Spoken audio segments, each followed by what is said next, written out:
Hello Sagittarius, Sun, Moon, Rising, and Venus signs. Kamusta kayo? Sana po'y nasa mabuti kayong kalagayan. Welcome back po sa Star Tarot.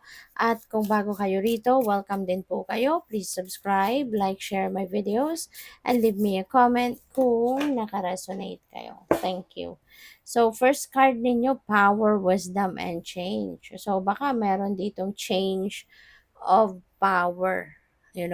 Baka kunyari sa trabaho ninyo, 'di ba? Baka magkakaroon dito ng shift ng power kung sino yung uupo bilang manager, mag-uupo bilang supervisor, or sino yung uupo bilang um, CEO, sinong uupo bilang pinaka-big boss, yung mga gano'n. So, baka merong pagche-change ng ng kapangyarihan dito, and maaring involved ka kasi pupuwedeng ikaw yung papalit, 'di ba? Baka ikaw yung mapo-promote, baka ikaw yung i-a-appoint, 'di ba, na maging leader ng institusyon na 'to, ng kumpanyang ito, ng department ninyo sa workplace, yung mga gano'n, 'no?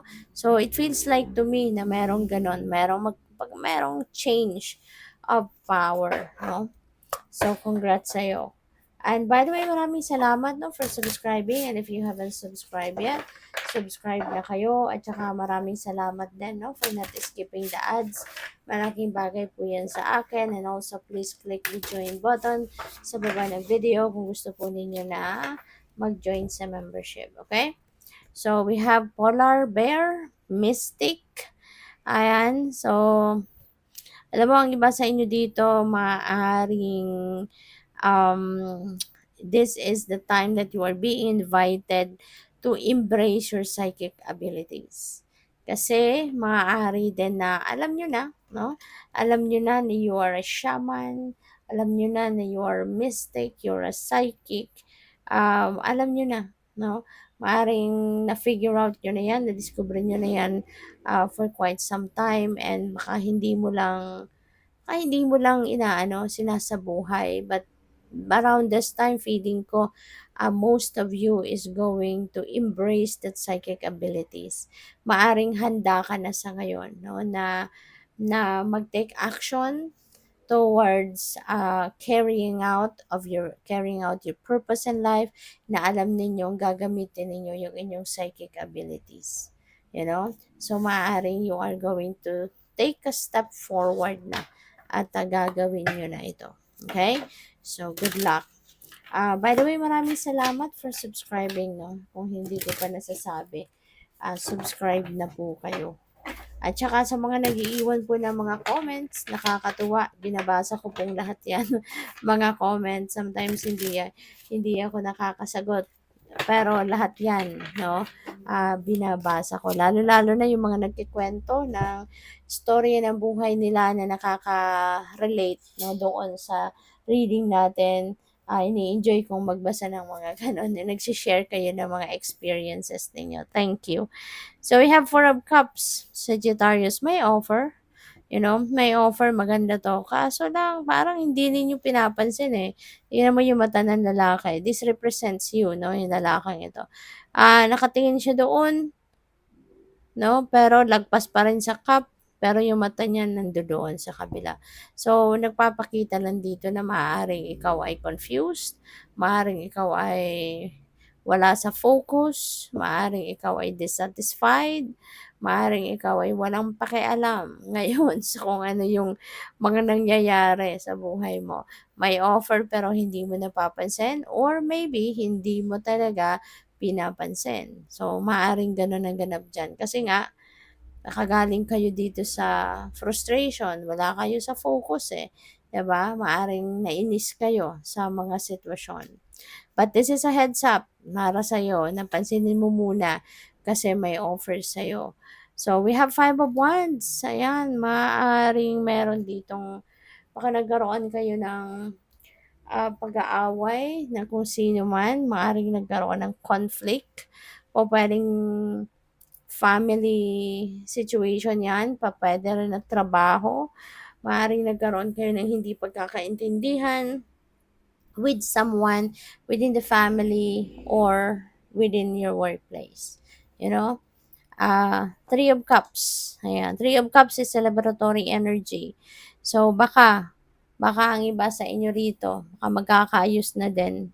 You know, kung ano man itong pinag-aawayan ninyo rito or ano man yung pinagdidiskusyonan kung meron or ano yung hindi ninyo napagkakasunduan, baka eventually, magkakaayos din kayo. You will be able to reconcile. You will be able to um, you'll be able to patch up kung ano man ang problema ninyo. At baka yun ang isa-celebrate ninyo, no?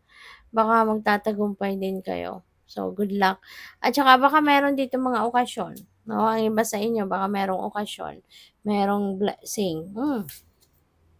You have the Nine of Pentacles. So, this is one major thing na po pwedeng dahilan kung bakit kayo magsa-celebrate. Kasi, yung pagsa-celebrate ninyo yan, maybe pagpapasalamat yan for this blessing. Kasi, si Nine of Pentacles, this is the fruit of your labor. This is your hard work na magka-come to fruition na. Ito na yung, financial reward mo.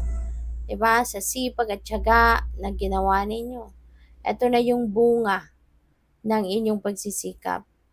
So ngayon, you will be able to experience luxury, 'di ba? Maa-afford mo na 'yan. Maaari din na magkakaroon ka ngayon ng financial comfort, freedom, wala ka nang hindi mo aalalahanin talaga yung pera, kasi meron ka na nun. May financial gain dito na dadating. So, maaring yan ang dahilan, no, ng pagse-celebrate ninyo. And the Seven of Cups, no? There are various opportunities coming in, no? Ito si Four of Cups, offer. So, maraming dadating, Sagittarius.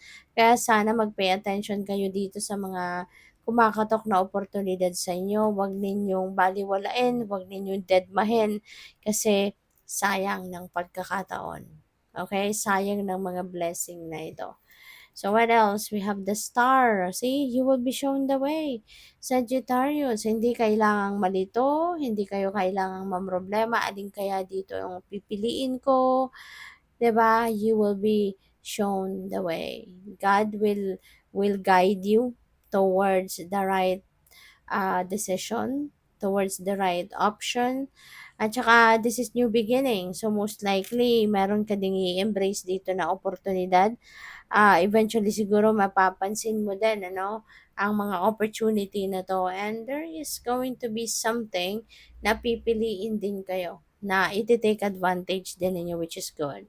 So good for you. Si star din, wish fulfillment ito. No, kaya most likely meron kayong mga wishes or dreams that are coming to fruition. So good luck sa iyo. Thank you for watching. Love and light. Namaste.